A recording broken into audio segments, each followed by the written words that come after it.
Xi Jinping is what many call a princeling, born into power, with revolutionary bloodlines that serve as a kind of passport into China's elite ruling class. Over more than a decade in power, Xi has consolidated his personal authority to near absolute levels, appearing almost untouchable. Yet, it is within this very pride and dominance that the seeds of his downfall began to sprout. According to a whistleblower, Xi's decline stems from deep-rooted contradictions within the Chinese Communist Party (CCP) system, entangled with long-standing grudges and rivalries among internal factions. The story begins in April of last year, when the first signs of a silent coup began to surface, culminating in a dramatic shakeup during the Third Plenary Session, an event that sent shockwaves through the party. After the 20th Party Congress, Xi continued to tighten his grip on power. However, the growing influence of General Zhang Yuxia within the military started to raise alarm bells. In response, Xi sought to sideline Zhang by targeting some of his key allies, such as Li Shangfu and Wei Fenghe. By the spring of 2024, Zhang had been pushed to the margins. At Politburo meetings, he was relegated to a corner seat, his presence diminished and his influence fading. Videos and images captured him looking somber, his gaze fixed on Xi Jinping. Zhang's situation became particularly precarious during the two sessions in the spring of 2024. But he didn't back down. As a decorated military veteran and a fellow princeling with deep roots in the People's Liberation Army (PLA), Zhang knew he still had leverage, and he understood exactly what was at stake. Two other princeling generals, Liu Yazhou and Liu Yuan, had paid the price for openly criticizing Xi's power. One was imprisoned, the other forced into early retirement. Zhang knew that losing control could spell disaster not just for himself, but for his entire family. So he began to prepare, quietly but deliberately, for a calculated counterattack.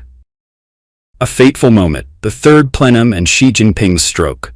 According to insider Li Daiyu, the third plenary session of the Communist Party held in July last year marked a turning point. Xi Jinping suffering a stroke at that time is 100% certain. But this wasn't just a health crisis, it was a political watershed.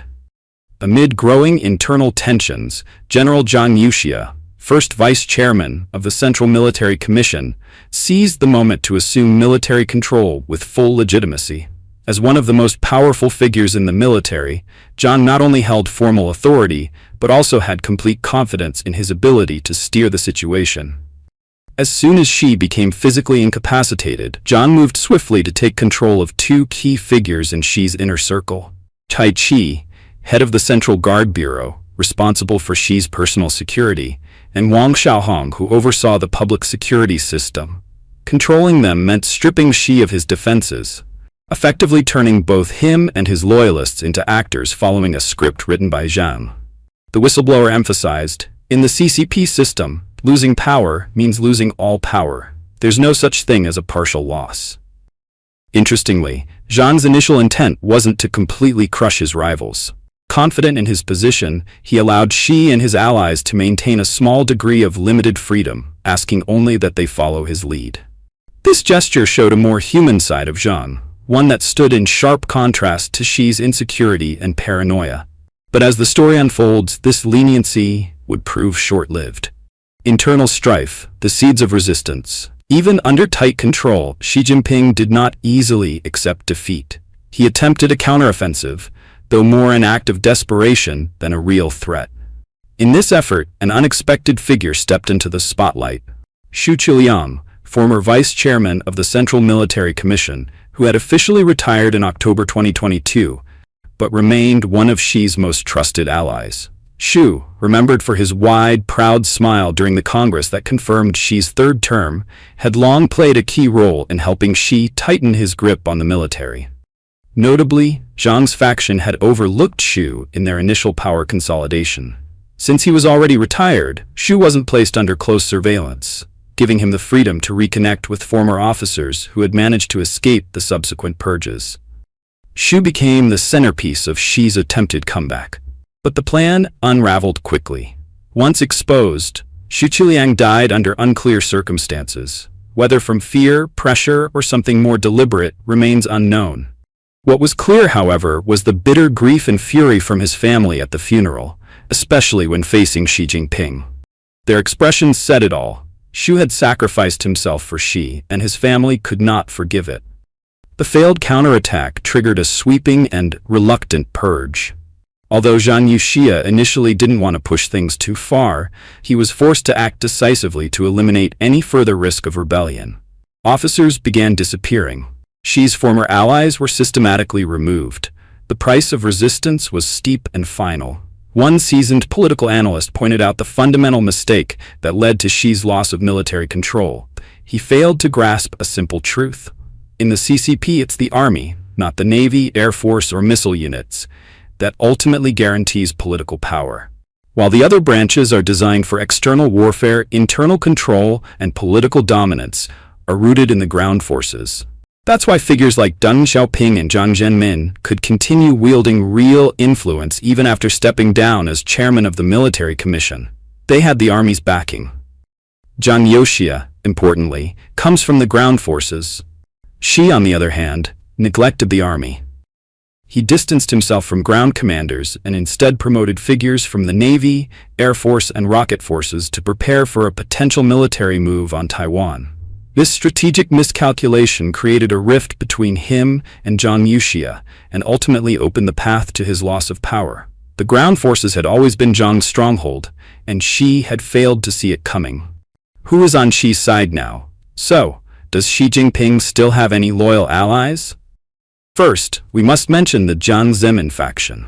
It wasn't just Hu Jintao who supported Xi's rise. Jiang Zemin played a key role too, seeing Xi as a neutral, controllable figure. There was no personal animosity between Jiang and Xi.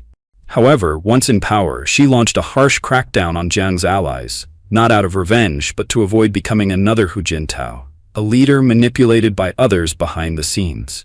Even after Hu Wen's era, Jiang's faction still held key positions. To avoid becoming a puppet, Xi launched his anti-corruption campaign, which in reality served to dismantle Jiang's network. Along the way, Xi took down several corrupt and abusive figures, gaining some public support. But this marked the beginning of his own downfall. Instead of using this moment to push for political reform, Xi chose to entrench his personal power, inviting backlash from other factions. When Jiang's faction was finally subdued, Xi stopped short. There was never a true alliance between the two. Today, Jiang's faction has effectively disintegrated, proving a harsh truth in CCP politics. There are no permanent friends, only temporary interests. According to the whistleblower, only two real factions remain within the party. The second-generation Reds, children of revolutionary military elites, and the Communist Youth League faction, those who rose through the party's youth wing. These groups aren't built around individual leaders, but are tied together by shared ideals or institutional backgrounds. They typically act only at critical moments. Other so-called factions, including the Xi faction, are loosely organized and will collapse when the power center weakens. This reveals a deeply fractured CCP, where rival interest groups constantly jostle for control. Xi Jinping, despite being a princeling himself, failed to build a truly loyal faction of his own. Two notable figures tied to Xi deserve attention: Zheng Qinghong and Wang Qishan. Zheng Qinghong, also a princeling, once supported Xi, but his backing was never heartfelt. Xi, ever suspicious, understood this, but chose not to move against Zheng, likely because of their shared elite background. Zheng, in turn, seems to have submitted early to preserve his position. Wang Qishan is more complex. A half-princeling, Wang rose to power largely through his own capabilities. He played a key role in Xi's anti-corruption campaign, but was never truly Xi's man. With his bold confidence and independence, Wang became a threat to Xi, who harbored deep insecurities. In the end, despite his talents, Wang could never become Xi's genuine ally. Wang Yang, the next general secretary, according to a whistleblower, Zhang Yuxia now holds so much influence that any future Chinese leader will need his approval to govern effectively. Rumors have been swirling that Wang Yang might become the next general secretary of the CCP. Back in 1997, a revered monk on Mount Juhua predicted, "A person born in the year of the goat will bring about the collapse of the Communist Party." Wang Yang, born on March 5, 1955, is indeed a goat-year baby. Or was the prophecy referring to Zhao Ziyan? That prediction terrified Jiang Zemin. After Deng Xiaoping's death in 1997, Jiang secretly visited Mount Juhua seeking answers about his fate and the future of the CCP. But the monk remained silent for half a day. Under pressure, he finally uttered just 6 words: "The one born in the year of the goat will cause the party's fall." Jiang was shaken.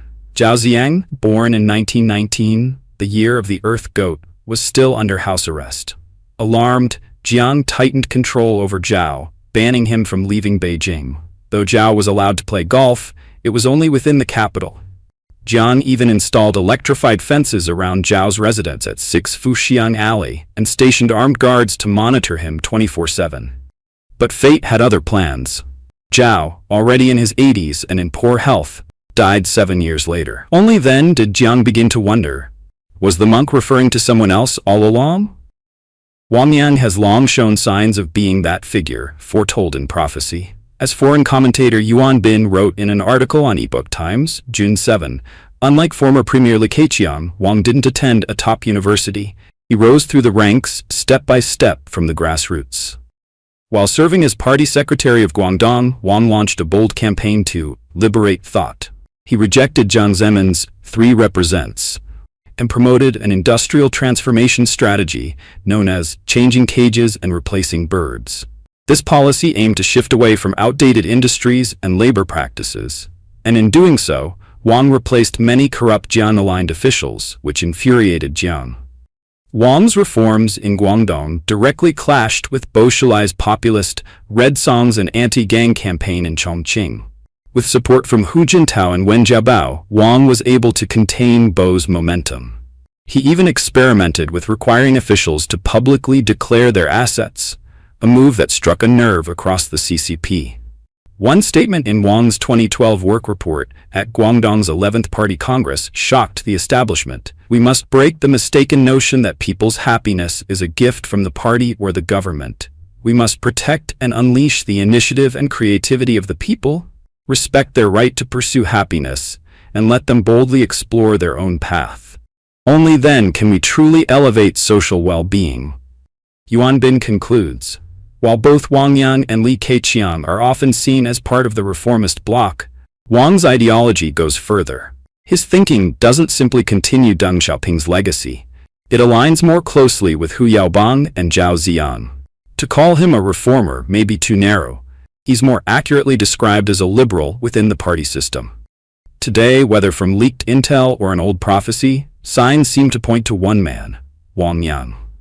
Now that Xi Jinping, the man who hastened the party's collapse, has pushed the CCP to the brink, with one foot over the edge, Zhang Yuxia, the military man with the bow, has seemingly completed his mission by ousting Xi during the third plenum of the 20th Party Congress.